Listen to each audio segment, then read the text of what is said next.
চেয়ারে হাত পা বাঁধা অবস্থায় দাউ দাউ করে আগুনে জ্বলে যাচ্ছে একটা ছেলে। গায়ের চামড়া পুড়ে যাওয়ার যন্ত্রণায় ছেলেটা মরণ আর্তনাদ করছে। আর তার ঠিক সামনেই মোবাইল হাতে নিয়ে ওই ভয়ঙ্কর দৃশ্যটার ভিডিও রেকর্ডিং করছে ছেলেটার প্রেমিকা।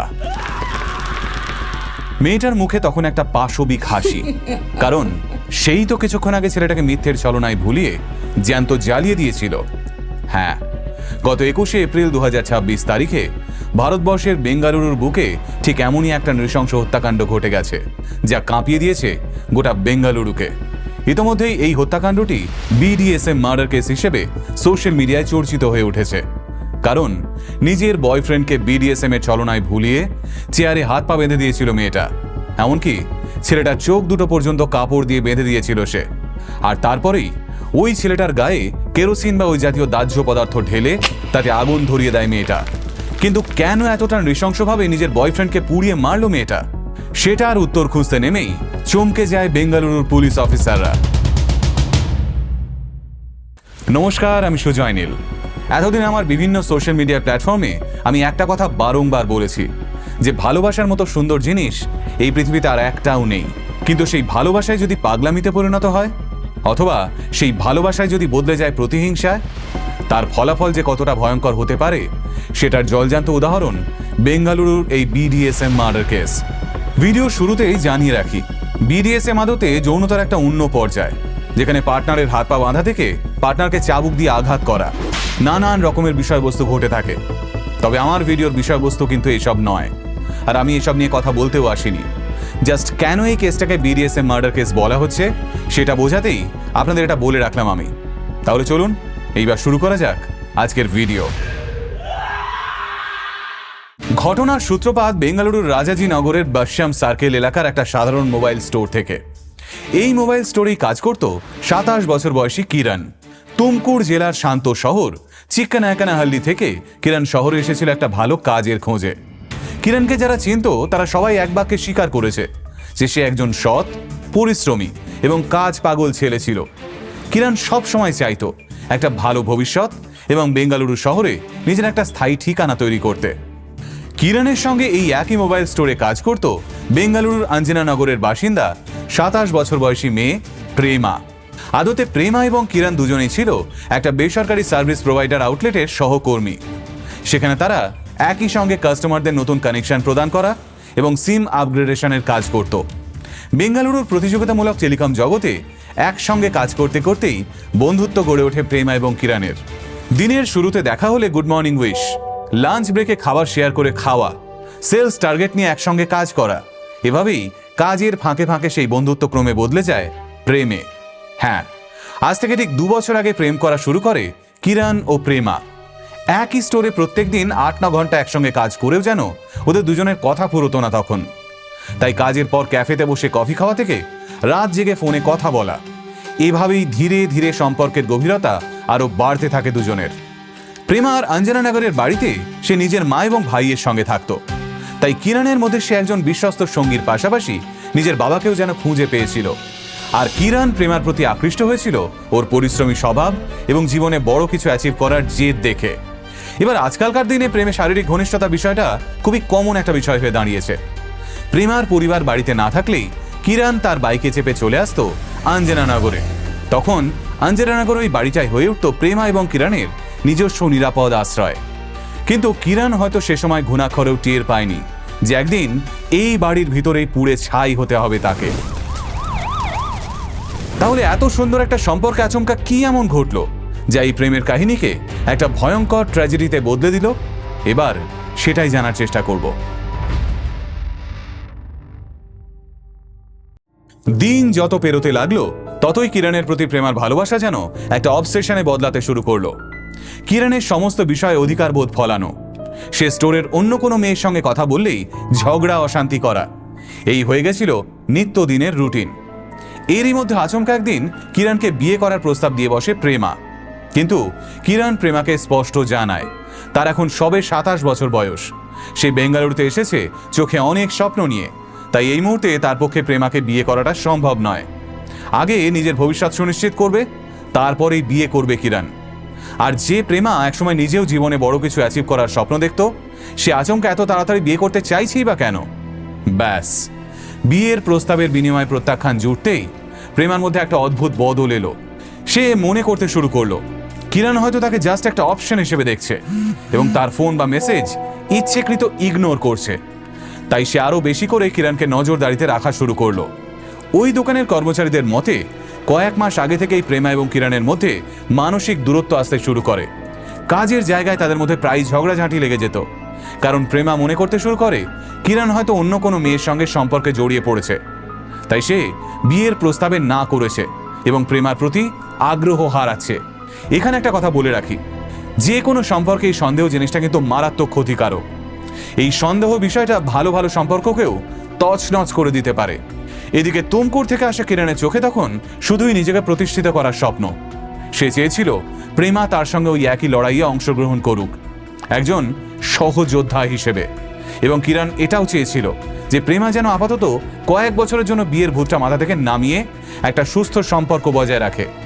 এবার প্রেমা যেহেতু নাছোড়বান্দা হয়ে উঠেছিল, তাই কিরণ ধীরে ধীরে প্রেমার থেকে দূরত্ব বাড়িয়ে নিয়েছিল।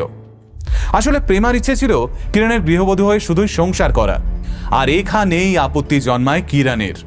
কিরণের এই আপত্তি ধীরে ধীরে প্রেমার মনটাকে বিষিয়ে দেয়।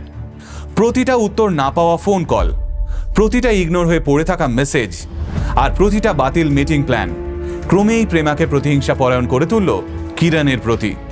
আর সেই প্রতিহিংসার বশেই ভারতবর্ষের বুকে ঘটে গেল সাম্প্রতিক সময়ের সবচেয়ে নৃশংস হত্যাকাণ্ডের ঘটনাটা।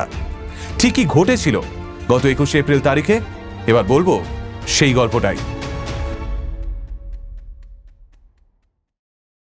গত 21 এপ্রিল মঙ্গলবার ঠিক দুপুর 2টোর দিকে কিরণের আর্ত চিৎকার শুনে হকচকিয়ে যান প্রেমার প্রতিবেশীরা।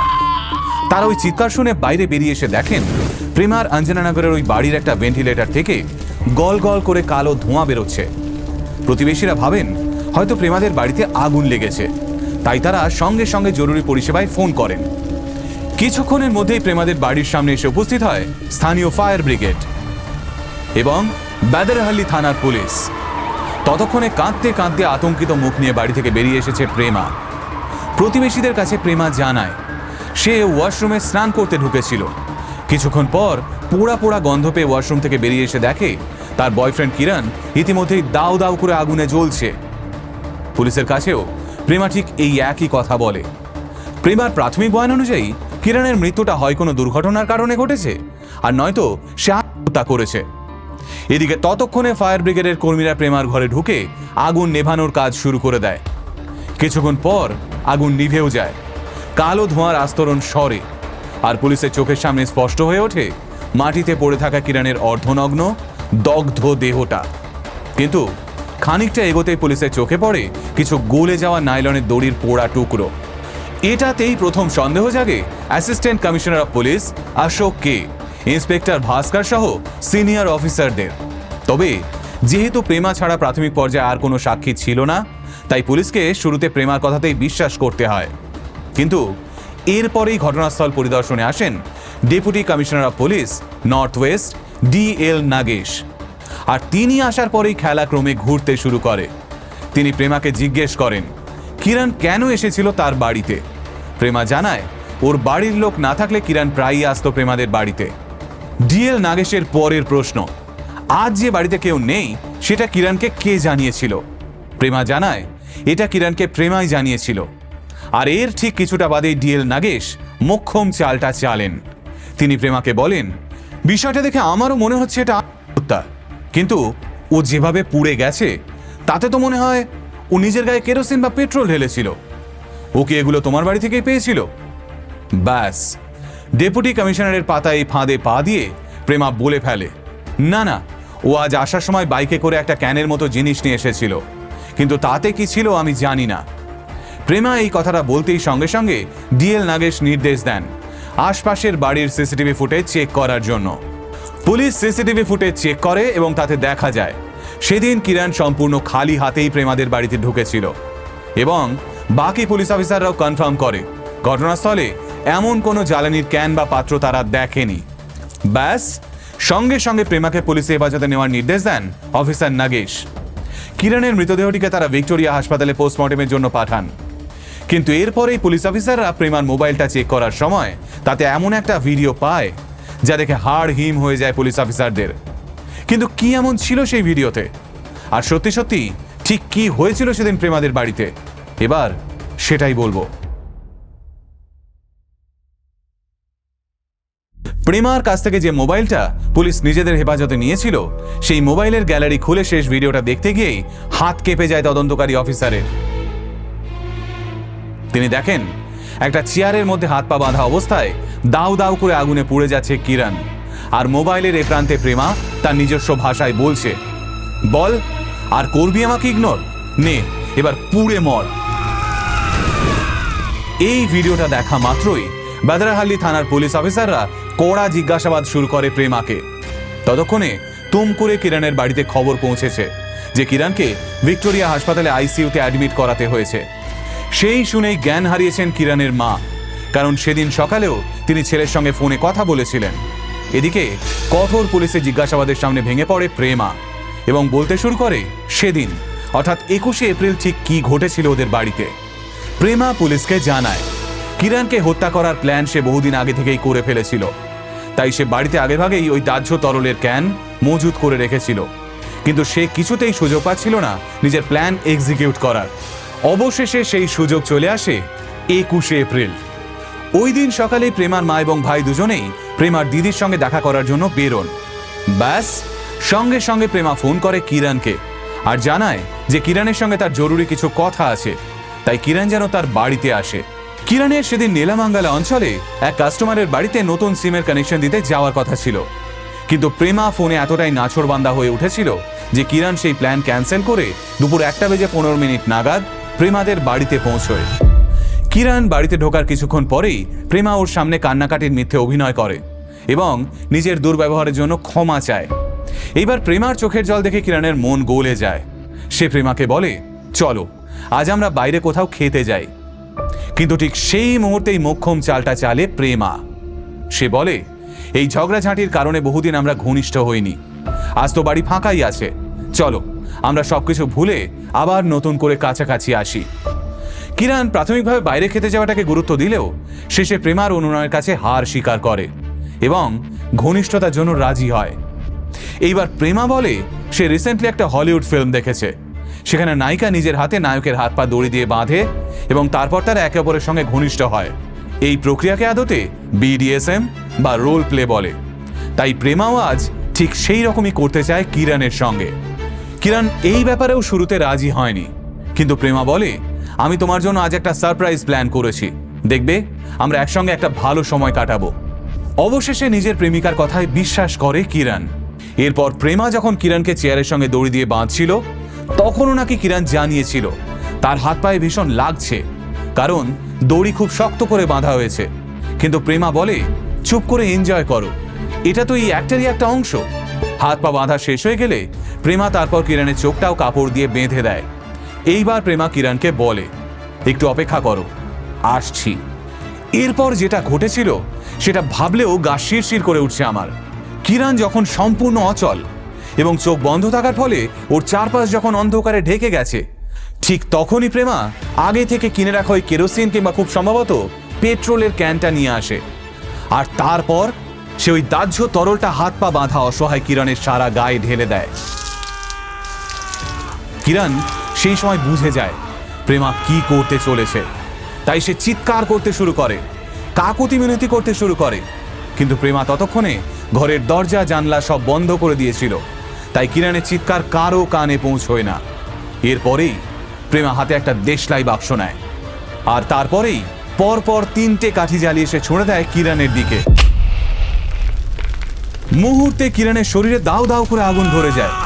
চেয়ারের সঙ্গে বাঁধা অবস্থাতে কিরণ যন্ত্রণায় চিৎকার করতে থাকে, ছটফট করতে থাকে। আর প্রেমা তখন নিজের ফোনটা হাতে নিয়ে রেকর্ড করতে শুরু করে নিজের প্রেমিকের ওই মরণ আর্তনাদ। জল জ্যান্ত একটা মানুষকে এইভাবে জ্বালিয়ে দিয়ে সামান্য ভয়ও পায় না প্রেমা, উল্টে মোবাইল হাতে ধরে সে গালিগালাজ করতে থাকে কিরণকে। এরপর ঠিক কি কি ঘটেছিল সেটা তো আগেই জানিয়েছি। প্রেমার স্বীকারোক্তির পর deputy commissioner of police DL Nagesh সাংবাদিকদের বলেন ওই মেয়েটাকে হেফাজতে নিয়ে জিজ্ঞাসাবাদের পর সে নিজে স্বীকার করেছে যে সে নিজে হাতে ওই ছেলেটিকে আগুনে পুড়িয়ে হত্যা করেছে। ওরা দুজনেই একটা সম্পর্কে ছিল এবং মেয়েটা মনে করছিল যে ছেলেটা তাকে ইগনোর করছে। কিন্তু এবার একটা কথা বলুন, কাউকে ইগনোর করার সাজা কি এতটা ভয়ঙ্কর হতে পারে? এই মুহূর্তে ঠিক এই প্রশ্নটাই তুলেছেন কিরণের বাবা। ঠিক কি বলেছেন তিনি, আর কিভাবে এই ভয়ঙ্কর পরিস্থিতির মোকাবিলা করছেন তারা, এবার সেটাই জানব। ভারতবর্ষে ভালোবাসার সম্পর্কই হলো খুন হওয়ার তৃতীয় বৃহত্তম কারণ। হ্যাঁ, এই কথাটা আমি বলছি না, বলছে ন্যাশনাল ক্রাইম রেকর্ডস ব্যুরো। কিরণ যদি প্রেমার সঙ্গে ভালোবাসার সম্পর্কে না জড়াতো তাহলে সে আজ দিব্যি বেঁচে থাকত, নিজের স্বপ্ন পূরণের লড়াই লড়তে পারত। গত 22শে এপ্রিল ভিক্টোরিয়া হসপিটালে ময়নাতদন্ত চলাকালীন সাংবাদিকদের সঙ্গে কথা বলতে গিয়ে ভেঙে পড়েন কিরণের বাবা। তিনি সাংবাদিকদের কাছে কাঁদতে কাঁদতে বলেন, আমি আমার ছেলেকে অনেক আদর যত্ন নিয়ে মানুষ করেছি, ওকে কোনোদিন মারধরও করিনি। অনেকটা আশা নিয়ে ওকে বেঙ্গালুরুতে পাঠিয়েছিলাম যাতে ও নিজের একটা ভালো ভবিষ্যৎ গড়তে পারে। ওই ছিল আমাদের একমাত্র সন্তান, আমাদের আশা ভরসা সব কিছু। আমরা ওকে ছাড়া কিভাবে বাঁচবো বলতে পারেন? পাশাপাশি ওই দিন হসপিটালে দাঁড়িয়ে কিরণের বাবা প্রেমার কঠোর শাস্তিরও দাবি তোলেন। কিরণের আত্মীয়দের মারফত জানা গেছে কিরণের নাকি একটা ছোট ভাই ছিল, কিন্তু সে অল্প বয়সেই সাপের কামড়ে মারা গেছে। তারপর থেকে কিরণকেই আগলে জীবন কাটাতেন ওর মা। এই ভিডিওটা যেদিন শ্যুট করছি সেদিন ক্যালেন্ডারের তারিখ অনুযায়ী 23শে এপ্রিল, অর্থাৎ কিরণ মারা যাওয়ার পর 2 দিন পেরিয়ে গেছে। কিন্তু এখনও কেউ কিরণের মাকে বলতে পারেনি যে কিরণ আর কোনোদিনও তাকে ফোন করবে না। ওই বয়স্ক মহিলা এখনও আশায় আছেন যে ছেলে একটু সুস্থ হলেই তিনি ফোনে কথা বলবেন ছেলের সঙ্গে। প্রেমার যদি সত্যি সত্যিই মনে হয়েছিল যে কিরণ তাকে ঠকাচ্ছে কিংবা ইগনোর করছে, তাহলে সেটার জন্য কিরণের মা বাবা ছিল। প্রেমা ওদেরকে বলতে পারতো পুরো বিষয়টা। কিংবা যদি প্রেমার এতই রাগ ছিল কিরণের ওপর, তাহলে সে আইনের সাহায্য নিতে পারত, পুলিশের কাছে যেতে পারত। কিন্তু সে নিজে একজন মেয়ে হয়ে কিভাবে একজন বয়স্ক অসহায় মায়ের কোল খালি করার প্ল্যান করলো? কিভাবেই বা যে মানুষটাকে প্রেমে এতটা ভালোবাসত তাকে সে এইভাবে জলজান্ত পুড়িয়ে দিতে পারলো? আজ ভারতবর্ষের বুকে নারী সুরক্ষা এবং নারী ক্ষমতায়ন নিয়ে নানান সেমিনার, নানান ক্যাম্পেইনের আয়োজন করা হয়। বহু বিদ্বজন এই বিষয়ে নিজের বক্তব্যও রাখেন। আমার মতে এগুলো সত্যিই ভীষণ জরুরি, কিন্তু তার পাশাপাশি পুরুষদের সুরক্ষা নিয়ে কথা বলাটাও সমানভাবে জরুরি। একটা জিনিস খেয়াল করে দেখবেন, আজও যদি কোনো খবরের হেডলাইনে লেখা থাকে রাগের মাথায় স্বামীর চুল টেনে ছিঁড়ে দিল স্ত্রী, সেই খবরের কমেন্ট বক্সে নারী পুরুষ নির্বিশেষে সবাই হাসাহাসি করে, হাসির রিয়াকশনে ভরে যায় সেই পোস্ট। কিন্তু ঘটনাটা যেই রাগের মাথায় স্ত্রীর চুল টেনে ছিঁড়ে দিল স্বামী হয়ে যায়, সঙ্গে সঙ্গে সবাই সিরিয়াসলি বিষয়টায় রিয়্যাক্ট করে। আমার কথা একটাই, দুটো বিষয়কে গুরুত্ব সহকারে দেখা উচিত এবং দুটো ক্ষেত্রেই অপরাধীর সমান শাস্তি হওয়া উচিত। নয়তো ভারতবর্ষের বুকে এমন নৃশংস ক্রাইমের ঘটনা দিন দিন বেড়েই চলবে। আমার আজকের এই ভিডিওটা আমি এখানেই শেষ করছি। দেখা হবে নতুন কোনো ভিডিওতে। ততক্ষণ অবধি সকলে ভালো থাকবেন, সুস্থ থাকবেন আর অবশ্যই সতর্ক থাকবেন। নমস্কার।